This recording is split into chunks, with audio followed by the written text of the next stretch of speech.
سیدنا یونس علی نبینا علیہ الصلاۃ والسلام کی قوم کا ذکر آ رہا ہے۔ دیکھیں اللہ تعالیٰ کی یہ سنت ہے کہ اللہ تعالیٰ جب بھی کسی قوم میں کسی رسول کو مبعوث کرتا ہے تو وہ وہاں جا کر دھمکی لگاتے ہیں کہ ہم پر ایمان لے آؤ، نہیں تو بڑے دن کا عذاب تمہیں آ پکڑے گا۔ اور وہ بڑا دن ان قوموں کے لیے ایام اللہ بن جاتا ہے، جس طرح کہ حضرت موسیٰ علیہ السلام کے مخالفین کے لیے، فرعونیوں کے لیے بخاری مسلم میں آیا کہ 10 محرم کا دن ایام اللہ بن گیا کہ اس دن فرعونی ڈبو دیے گئے۔ اسی طریقے سے قوم نوح جس دن ڈبوئی گئی وہ ان کے لیے ایام اللہ میں سے ایک یوم تھا، اللہ کے بڑے بڑے فیصلوں کے دنوں میں سے ایک دن۔ تو رسول ہمیشہ یہ دعوت دیتے ہیں کہ ہم پر ایمان لاؤ، اور اگر ایمان نہیں لاؤ گے تو بڑے دن کا عذاب تمہیں آ پکڑے گا، اور الٹیمیٹلی عذاب آتا ہے، اور اللہ تبارک و تعالیٰ اہل ایمان کو انبیاء کے ساتھ بچا لیتا ہے اور مخالفین کو تباہ و برباد کر دیتا ہے، کبھی سمندری طوفان کی شکل میں، کبھی آسمان سے پتھروں کی بارش کی شکل میں، کبھی تیز آندھیوں کے عذاب کی شکل میں، کبھی زمین میں دھسائے جانے کی شکل میں، مختلف شکلوں میں اللہ تعالیٰ کے عذابات آتے ہیں۔ اور یہ رسولوں کے کیس میں ہے، کیونکہ اللہ تعالیٰ نے پیٹ رول رسولوں کے کیس میں بیان کیا ہے، کتب اللہ لأغلبن انا ورسلی، اللہ تعالیٰ نے اپنی ڈیسٹنی میں، تقدیر میں یہ بات لکھ دی ہے کہ بے شک میرے رسول اور میں ہی غالب رہوں گا۔ تو ظاہر ہے کہ رسولوں کا غلبہ اسی صورت میں ہوگا کہ جب رسول دھمکی لگانے کے بعد خود قتل نہ ہو جائے بلکہ ان کے مخالفین تباہ ہو جائیں، اور رسولوں کو اور اہل ایمان کو اللہ تعالیٰ بچا لے۔ ایک ایکسیپشنل کیس سیدنا عیسیٰ علیہ السلام کا ہوا ہے کہ اس وقت تو ان کے مخالفین تباہ و برباد نہیں ہوئے، حضرت عیسیٰ علیہ السلام کو اللہ تعالیٰ نے زندہ آسمانوں پہ اٹھا لیا۔ یہ ایک یونیک ایکسیپشنل کیس ہے، لیکن اس کے بعد سے اب تک یہودی اللہ تعالیٰ کے زیر عتاب ہیں اس حوالے سے کہ انہوں نے اپنی روش درست نہیں کی، اور پھر آخری عذاب کا کوڑا حضرت عیسیٰ علیہ السلام کے ذریعے ہی پڑے گا ان یہودیوں پر، اور وہ جب دنیا میں آئیں گے تو پھر یہودیوں کے خلاف قتال کریں گے۔ دنیا میں ان کا دوبارہ آنے کا مقصد ایک اعتبار سے اس حساب سے بھی بن جاتا ہے کہ انہوں نے اپنی مبارک زندگی میں اپنے مخالفین کے اوپر عذاب نہیں دیکھا تھا، وہ اب جب دوبارہ دنیا میں آئیں گے نا تو وہ عذاب اللہ تعالیٰ ان کے ذریعے ان کے مخالفین پر نازل فرمائے گا۔ یہ بھی ایک حکمت ہے حضرت عیسیٰ علیہ السلام کی دوبارہ دنیا میں آنے کی، اگرچہ یہ ان کی اولادیں ہیں لیکن روش تو انہوں نے نہیں چھوڑی۔ ایک اور ایکسیپشن ہے وہ یونس علیہ السلام کی ہے۔ ان کے کیس میں تو اللہ تعالیٰ نے بالکل ڈیفرنٹ ایک فیصلہ فرمایا کہ یونس علیہ السلام کی قوم نے جب عذاب کے آثار دیکھے تو انہوں نے توبہ کی، اور اللہ تعالیٰ نے ان سب کا ایمان قبول کر لیا، اور وہ قرآن میں آتا ہے کہ 1,00,000 سے بھی زیادہ لوگ تھے جو سارے کے سارے ایک دن میں مسلمان ہو گئے۔ یعنی یونس علیہ السلام کی سال ہر سال کی تبلیغ نے کوئی اثر نہیں دکھایا، جب عذاب کے آثار نظر آئے تو انہوں نے ایمان قبول کر لیا۔ یہ صرف یونس علیہ السلام کی قوم نہیں، باقی قوموں کے بارے میں بھی سورۃ الانبیاء میں آیا کہ جب کبھی بھی رسولوں کے مخالفین پر عذاب آتا تھا تو مخالفین اس عذاب کے وقت پھر چیخیں مارتے تھے اور کہتے تھے کہ یا اللہ ہمیں ایک دفعہ چھوڑ دے، اب ہم تیرے نبی کو مانیں گے۔ سب سے بڑا خبیث فرعون، اس کے بارے میں قرآن میں سورہ یونس میں ہی ہم پڑھ چکے ہیں کہ اس نے بھی موت کے وقت کہا تھا کہ میں ایمان لاتا ہوں موسیٰ علیہ السلام کے رب پر، بنو اسرائیل کے رب پر، اور پھر اللہ تعالیٰ نے جواب میں فرمایا آن، اس وقت اب ایمان لے کر آیا، اس وقت ایمان لانا تجھے کوئی فائدہ نہیں دے گا۔ جو جامع ترمذی میں بھی حدیث ہے کہ موت کے غرغرے سے پہلے پہلے توبہ قبول ہے۔ یہ جو موت کا غرغرہ ہے نا، یہ امتوں کے کیسز میں عذاب کے آثار کا سامنے نظر آنا ہے۔ وہ پوری قوم کے لیے موت کے غرغرے کا وقت ہے، اگرچہ وہ ان پہ نظر نہیں آئی ہے، لیکن وہ اللہ کا فیصلہ ہو چکا ہے، وہ اب انہوں نے کنفرم مرنا ہی مرنا ہے۔ وہ آثار جب نظر آنا شروع ہوئے تو باقی قومیں بھی آہو بکا کرتی تھیں، اس قوم نے بھی آہو بکا کیا، اور اللہ تعالیٰ نے ان کے کیس میں وہ سن لیا اور انہیں بچا لیا۔ اور جب یونس علیہ السلام واپس آئے وہ تو دنگ رہ گئے کہ یہ کیا ہوا، میں تو انہیں عذاب کا وعدہ دے کے گیا تھا، یہ سارے کے سارے زندہ سلامت ہیں۔ اور اس سے بڑھ کر ان کو حیرانگی یہ ہوئی کہ وہ سب کے سب لوگ ایمان بھی لے آئے. تو اب حضرت یونس علیہ السلام کو وہ غم تو بھول گیا کہ میرا دیا ہوا وعدہ پورا نہیں ہوا. ظاہر ہے ایک امبیرسمنٹ تو تھی کہ آپ قوم کو کہہ کے یہ نکلے ہیں کہ اب تم پہ عذاب آئے گا, اور عذاب نہیں آیا. تو امبیرسمنٹ تو حضرت یونس علیہ السلام نے فیل کی, لیکن اس کی کمپنسیشن اللہ نے اس حوالے سے کر دی کہ جو ان کا مقصد ہے وہ پورا ہو گیا کہ لوگ ایمان لے آئے. آپ سورۃ الاعراف میں, سورہ ہود میں بھی دیکھیں گے کہ جب کبھی قوموں پر عذاب آتا ہے تو اینڈ پہ وہ قوم کا پیغمبر عذاب دیکھنے کے بعد اپنی قوم سے مخاطب ہو کے کہتا ہے کہ میری قوم, میں نے تو بڑی کوشش کی تھی کہ تمہیں اس عذاب سے بچا لیتا, لیکن تم خود گمراہی پر تلے ہوئے تھے. تو عذاب کے بعد بھی قوموں کا درد پیغمبروں کے سینے میں رہتا ہے, ایک نیچرل چیز ہے. رقیق القلب ہوتے ہیں نا جو پیغمبر ہوتے ہیں. تو یہاں پر جب انہوں نے دیکھا سب ایمان لے ہیں تو ظاہر ہے کہ وہ ایک ہیپی اینڈنگ ہوئی ہے. کیا ڈراپ سین ہوا ہے. میں کبھی بعض اوقات یہ جب حضرت یونس علیہ السلام کی قوم کا واقعہ قرآن میں پڑھتا ہوں نا, تو میں بڑی خواہش کرتا ہوں کہ میں جنت میں جا کے یہ منظر دیکھوں کہ وقت کا پیغمبر عذاب کی وعید سنا کے گیا ہے اور لوگ چیخو پکار کر رہے ہیں, اور ایسا یونیک کیس ہو گیا ہے, سمجھ لیں مردے ہی زندہ ہو گئے, کہ اللہ تعالیٰ ان کی چیخو پکار سن کے ان کی توبہ بھی قبول کر لیتا ہے. اور پھر یونس علیہ السلام جب واپس آتے ہیں ان کی حیرانگی کیا ہوگی. ٹھیک ہے, کیا ڈراپ سین ہوگا. میں کہتا ہوں جی اس طرح کی کوئی ٹریجک فلم نہیں ہو سکتی جو یونس علیہ السلام اور ان کی قوم کی ہے. اور وہ کیوں ہوا؟ صرف یونس علیہ السلام سے ایک اجتہادی خطا ہوئی. ہم اسے گناہ نہیں کہتے, وہ خطا ہے. انبیاء خطا کرتے ہیں, لیکن چونکہ وہ اپنی خطا پر قائم نہیں رہتے اور وہ گناہ کے زمرے میں بھی نہیں ہے, غلطی ہے بحیثیت انسان. انسان غلطیوں سے پاک اگر ہم پیغمبروں کو کہتے ہیں تو یہ پاک وہ والا نہیں ہے جس طرح اللہ پاک ہے. آپ سبحان کا لفظ صرف اللہ کے ساتھ بولتے ہیں, کوئی پیغمبر بھی سبحان نہیں ہے. پرفیکٹ صرف اللہ ہے. دیکھیں انسان تو ہے ہی امپرفیکٹ. جب ہم نیند کے محتاج, کھانے پینے کے محتاج, اس کے بعد ٹوائلٹ کے محتاج, اور سب سے بڑھ کر اپنی زندگی کے لیے اپنے رب کے محتاج, تو انسان تو پرفیکٹ ہے ہی نہیں ہے. پرفیکٹ صرف اللہ ہے جو کسی کا محتاج نہیں ہے.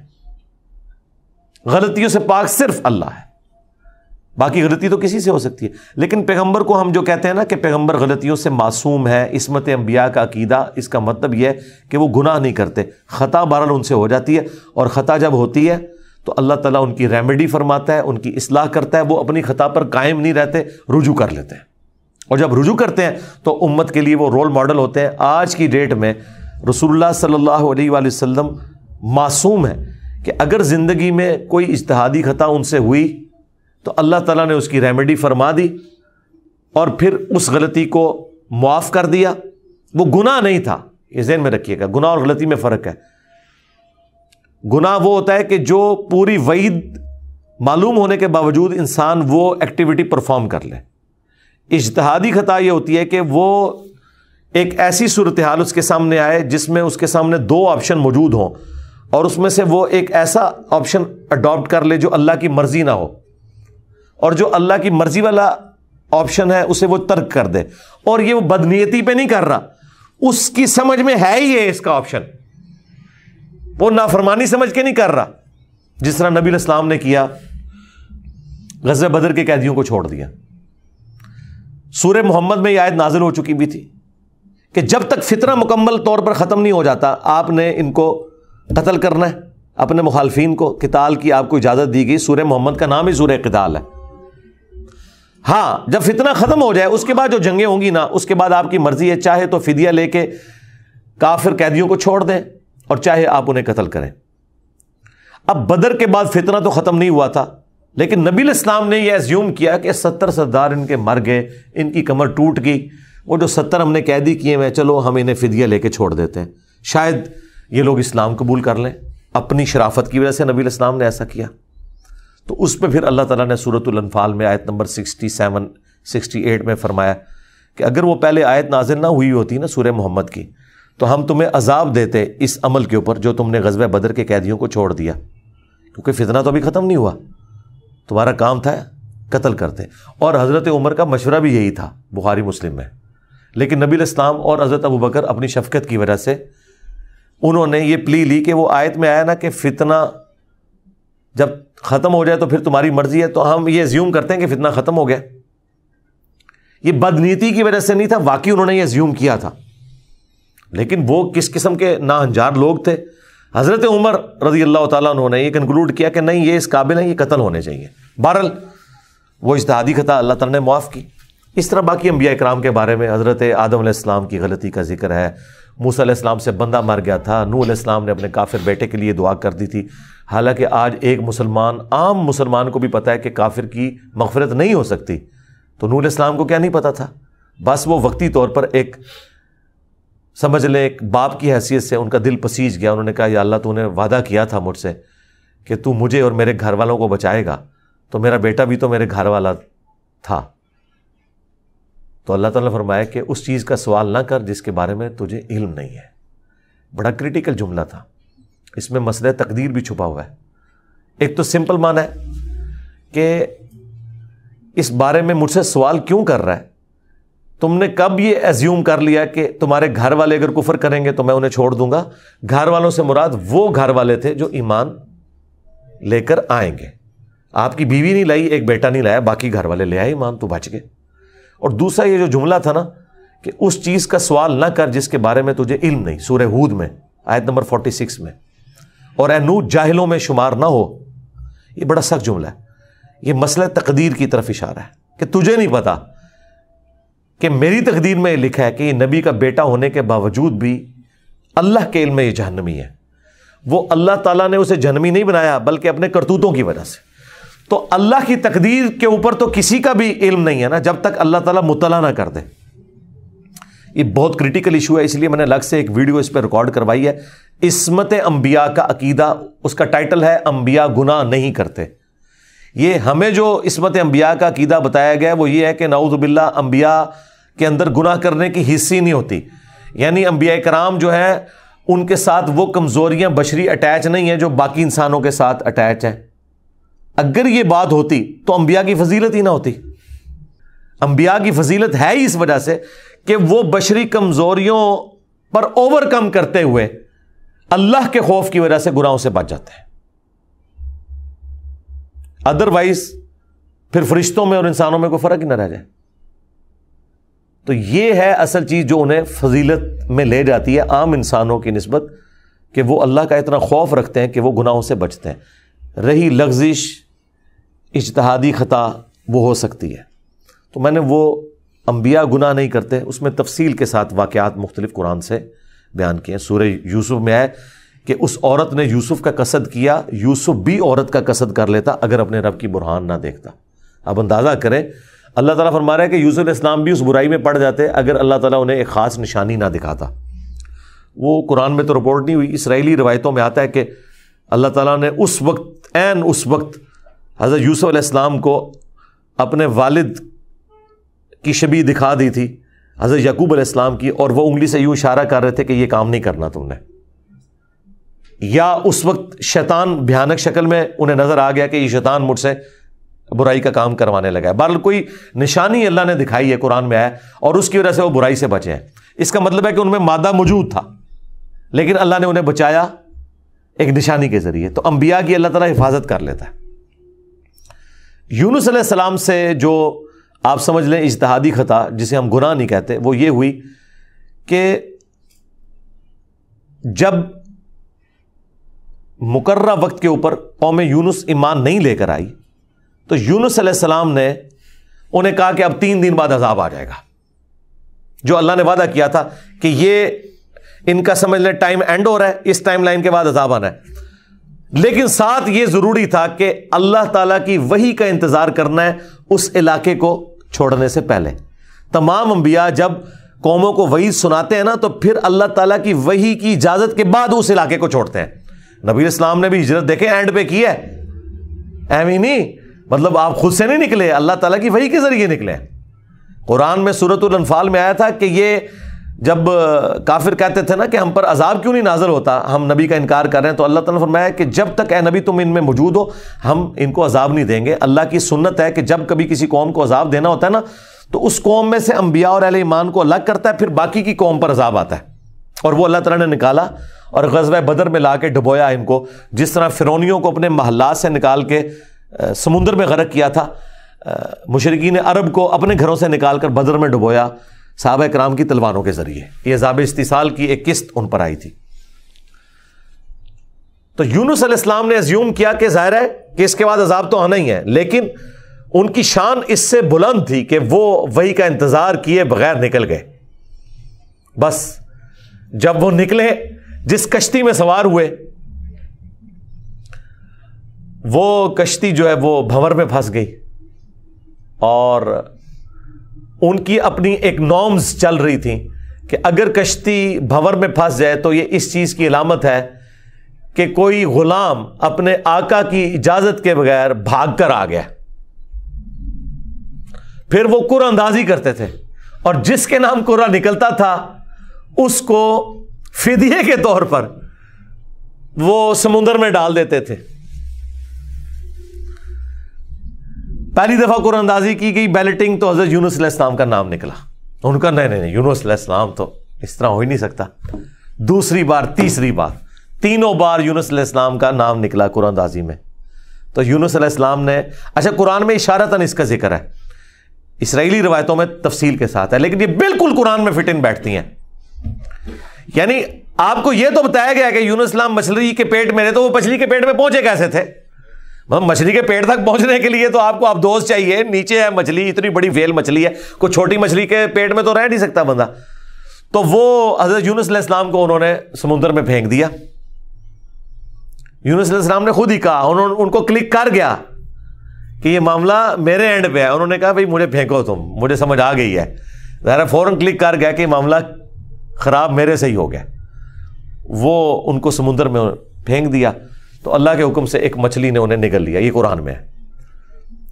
قرآن میں آگے تفصیل نہیں ہے کہ کتنے دن تک، لیکن تورات میں ملتا ہے کہ 3 دن اور 3 رات تک وہ مچھلی کے پیٹ میں رہے۔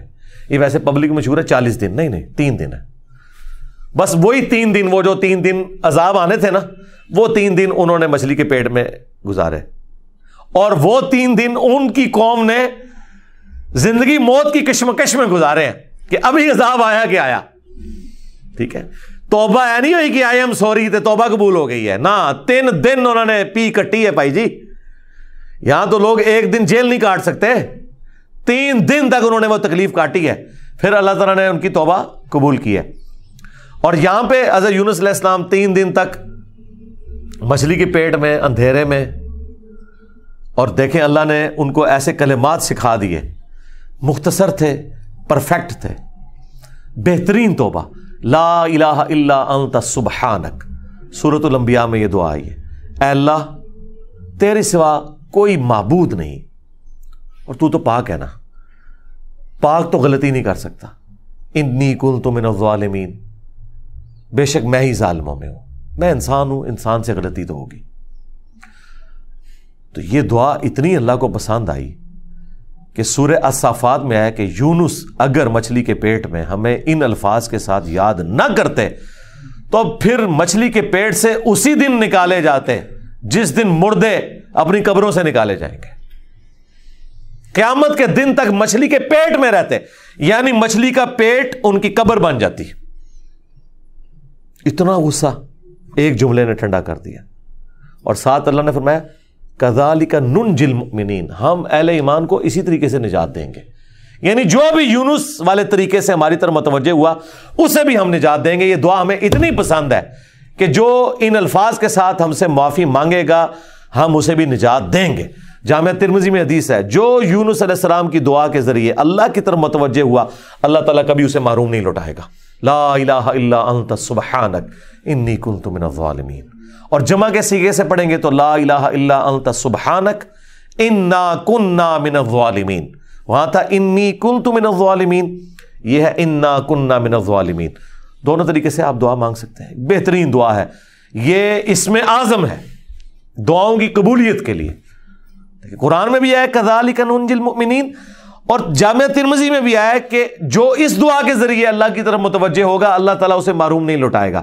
لہذا جو جامعہ ترمذی میں حدیث ہے نا کہ اللہ کی حمد اور دروشی پڑھ کے دعا کرو تو قبول ہوتی ہے، تو وہ اللہ کی حمد میں نا آپ اس کو شامل کریں، لا الہ الا انت سبحانک انی کنت من الظالمین۔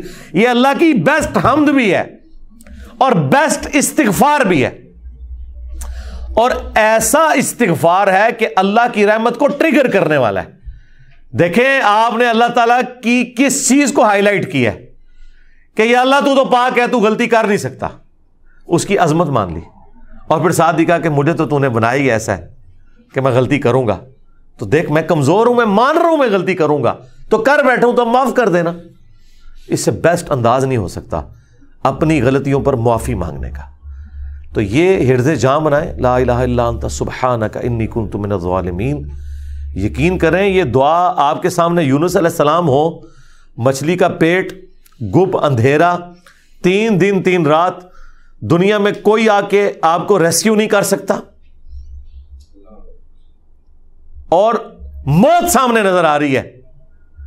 حضرت یونس علیہ السلام اسی طریقے سے بچے ہیں جیسے مردہ کو زندہ ہو جائے، اور یہاں لوگ کہتے ہیں بڑا گرم ذکر ہے جی، خوشبو لا کے کرنا چاہیے اور صاف ستھری جگہ۔ بھائی جس نے یہ کیا تھا اس سے زیادہ تعفن والی جگہ کوئی نہیں تھی، مچھلی کا پیٹ۔ یہ تو چلتے پھرتے، نہ اس کے لیے وضو ہونا شرط ہے، نہ اس کے لیے غسل ہونا شرط ہے، اس کے لیے صرف ایک نیک نیتی کے ساتھ اللہ کی طرف متوجہ ہونا شرط ہے کہ آپ مان لیں کہ آپ کمزور ہیں، طاقتور وہ ہے، آپ غلطی کریں گے وہ غلطی نہیں کرتا، آپ معافی مانگیں گے وہ معافی دینے والا ہے۔ اللہ بھی التواب ہے اور بندے بھی توبہ کرنے والے ہیں۔ اللہ کی توبہ یہ ہے کہ جب آپ اللہ کی طرف رجوع کرتے ہیں، توبہ کا مطلب ہوتا ہے رجوع لانا، تو اللہ آپ کی طرف رجوع لے آتا ہے۔ جو بخاری مسلم میں حدیث ہے کہ جو شخص توبہ کر کے اللہ کی طرف رجوع لاتا ہے تو اللہ کو اس شخص سے زیادہ خوشی ہوتی ہے کہ جو اکیلا ریگستان میں ہو، اچانک اس کی سواری غائب ہو جائے اور وہ اپنی موت کا انتظار کرنا شروع کر دے، اور پھر تھوڑی دیر بعد وہ سواری واپس آ جائے جس پہ اس کا سامان لدا ہوا ہے، اسے نئی زندگی ملے، اور وہ اتنا خوش ہو کہ اس کی زبان سے نکل جائے، اے اللہ تو میرا بندہ میں تیرا رب، من شدت الفرح، خوشی کی شدت کی وجہ سے، حالانکہ اس نے یہ کہنا تھا کہ اے اللہ میں تیرا بندہ تو میرا رب۔ اس سے زیادہ اللہ تعالیٰ کو خوشی ہوتی ہے جو بندہ رجوع لے آتا ہے۔ تو یونس علیہ السلام کی دعاؤں کو آپ اپنے استغفار میں، اپنی صبح و شام کے اذکار میں، ہر جگہ اپنے تشہد کے اندر اس دعا کو پڑھا کریں۔ یہ بڑے بڑے مشکلوں کو آسان کر دیتی ہے۔ یار آپ دیکھیں ایک بندے کو اپنی موت سامنے نظر آ رہی ہے اور اس موت میں سے اسے زندگی مل جائے، بس جب آپ نا امیدی کے اینڈ پر پہنچے ہوں اور آپ کو کوئی امید نظر نہ آئے تو آپ یہ پڑھیں، لا الہ الا انت سبحانک انی کنت من الظالمین۔ انشاءاللہ تعالی اللہ تعالیٰ اس مشکل میں بھی کوئی نہ کوئی ایسی راہ نکال دے گا جو آپ نے گمان بھی نہیں کبھی کی ہوگی۔ بہرحال وہ 3 دن اور 3 رات کے بعد یونس علیہ السلام کو مچھلی نے ساحل پر ڈال دیا۔ اب ان کا جسم کافی ڈیمیج ہو چکا ہوا تھا۔ قرآن میں آیا کہ ان کے لیے اللہ تعالیٰ نے کدو کی بیل اگا دی جو ان کے اوپر سایہ کی ہوئی تھی، کیونکہ بالکل لاغر ہوئے ہوئے تھے وہ، اور پھر دھوپ سے بچاؤ کے لیے وہ بیل بھی ان کو چاہیے تھی۔ پھر سسٹین ہوئے، جب واپس اپنی قوم میں آئے تو دیکھا کہ جناب سارے رفع دین نمازاں پڑھ رہے ہیں۔ انہوں نے کہا پوری زندگی بخاری مسلم دی حدیثاں دکھائیاں، انہیں رفع دین نہیں شروع کیتا، اچانک کیا ہو گیا ہے؟ یعنی وہ سارے کے سارے مان لیں۔ یہ میں آج کے دور میں ٹرانسلیٹ کر رہا ہوں، پھر کہنے کے کتنے لکھے ہیں سرکار؟ دیکھیں اللہ تعالیٰ ہر دور میں اپنے بندے بھیجتا ہے جو اس دور کی لینگویج میں ان کو وہ بات سمجھاتے ہیں۔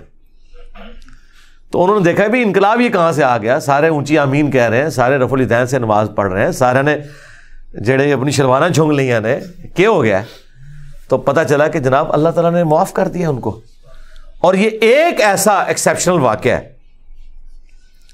جو اللہ تعالیٰ کی پوری بنائے ہوئے پلان کے اندر، پوری ڈیسٹنی میں، پوری انسانی تاریخ میں اور کسی کے لیے نہیں ہوا۔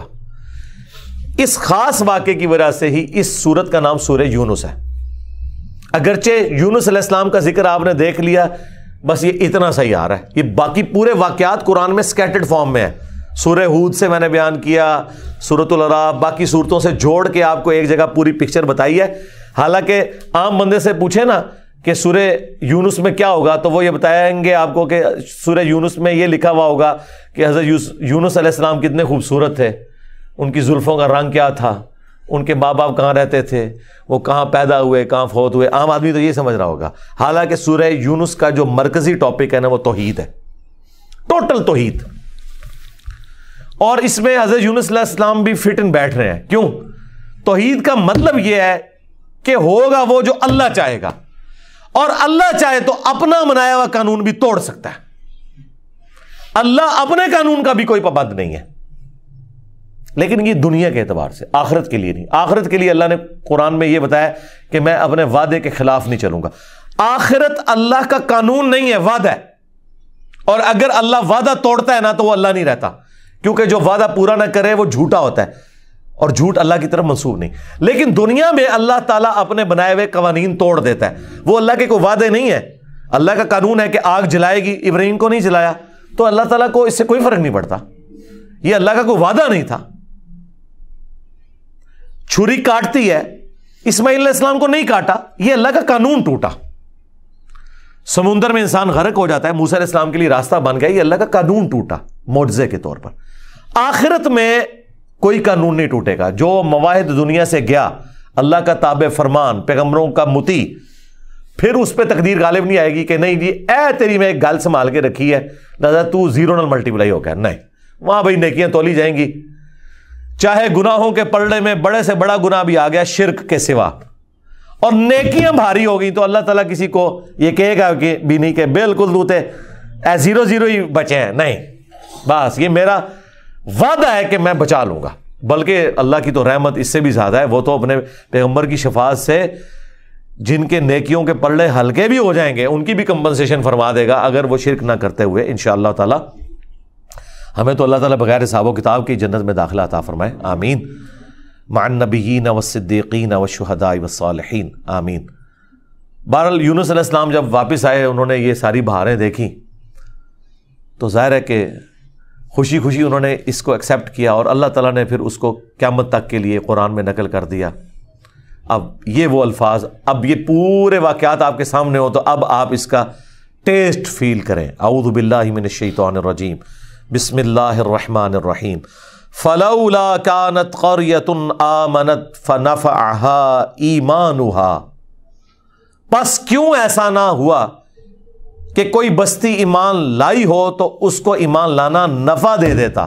یہ کبھی ہوا ہی نہیں ایسا.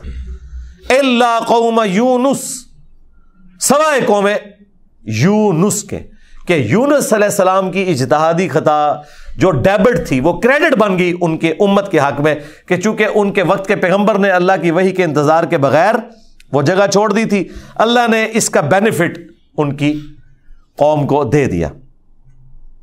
لما آمنوا، جب وہ ایمان لے آئے، کشفنا عنہم عذاب الخزی فی الحیات الدنیا، تو ہم نے دور کر دیا ان سے، کھول دیا دنیا کی زندگی کی رسوائی کا عذاب. وَمَتَّعْنَاهُمْ إِلَىٰ حِينٍ، اور ہم نے انہیں دنیا میں لطف اندوز ہونے کے لیے ایک اور مدت فراہم کر دی.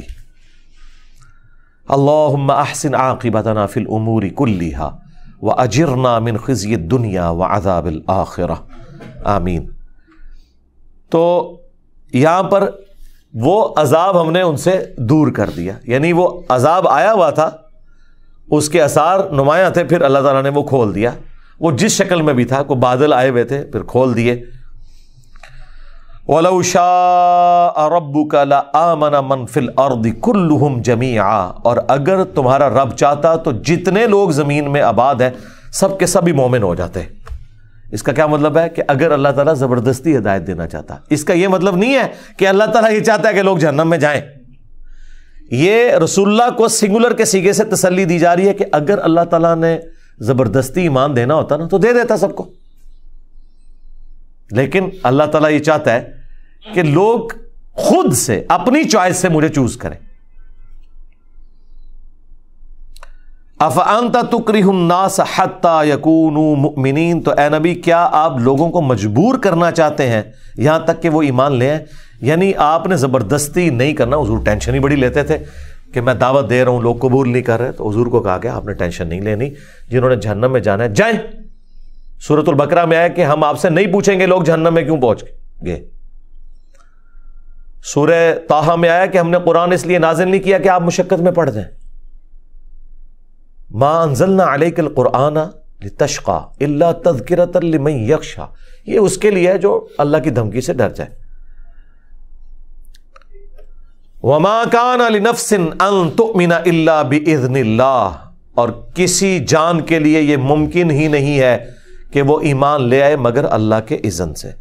مراد یہ کہ صرف کوشش بھی کوئی چیز نہیں ہے, اللہ کی طرف متوجہ بھی ہوں, تقدیر پلس کوشش دونوں مل کے کمپلیشن کی طرف جاتے ہیں. ربنا لا تزغ قلوبنا بعد اذ ہدیتنا وہب لنا من لدنک رحمہ انک انت الوہاب آمین. وَيَجْعَلُ الرِّجْسَ عَلَى الَّذِينَ لَا يَعْقِلُونَ, اور اللہ تعالیٰ کی سنت ہے کہ وہ گندگی ڈال دیتا ہے ان لوگوں پر جو بے سمجھ ہیں, یعنی جو اپنی عقل کو استعمال نہیں کرتے ان پر اللہ گندگی ڈال دیتا ہے, انہیں حق بات سجائی نہیں دیتی, اور دوسروں کو اللہ تعالیٰ ان کی کوشش کی سبب ایمان دے دیتا ہے. اس کو آپ دنیا میں مثال سے سمجھیں, ایک ہی بارش برستی ہے نا, زرخیز زمین پر برستی ہے تو وہاں سے کھیتی نکلتی ہے, اور گندگی کے ڈھیر پہ جب وہ بارش پڑتی ہے تو بدبو نکلتی ہے. اس میں بارش کا قصور نہیں ہے, اس گندگی کے ڈھیر کا ہے. ایک شخص نے اپنے آپ کو خود گندگی کا ڈھیر بنا لیا کہ اس نے حق بات قبول نہیں کرنی, تو اس کا اینڈ رزلٹ یہی نکلنا ہے کہ اس سے آپ پورا قرآن گزار دیں, اس سے کوئی فرق نہیں پڑے گا.